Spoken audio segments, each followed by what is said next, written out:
Gak cuma pemblokiran rekening saudara, yang juga bikin heboh dan membuat warga makin resah adalah soal rencana pemerintah mengambil alih lahan milik pribadi yang nganggur selama 2 tahun.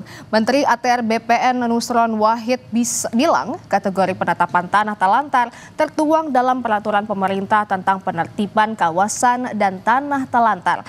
Namun, penyitaan tanah terlantar hanya berlaku bagi status kepemilikan hak guna usaha, hak guna pakai, hak pengelolaan dan tidak berlaku untuk status tanah yang bersertifikat hak milik.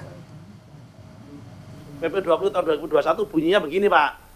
Kami jelaskan Pak, tanah Bapak punya HGU atau HGB. Sejak ditetapkan misalnya HGB ditetapkan tahun 2020. Selama 2 tahun ini Bapak nggak ngapa-ngapain. Nanem enggak, nyangkul enggak, nyentuh enggak, itu bisa berpotensi ditetapkan diusulkan menjadi tanah telantar. Atau yang kedua, tanah ini HGB-nya atau HGU-nya ada habis. Ya kan, karena habis, sampai 2 tahun tidak mengajukan, itu berpotensi juga dijadikan tanah telantar. Tapi kalau sifatnya SHM tidak bisa.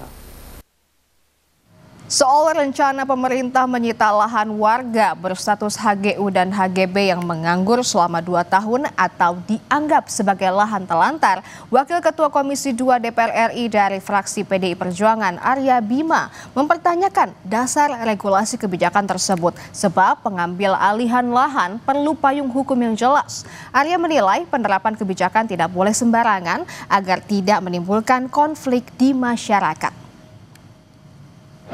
Positifnya bagaimana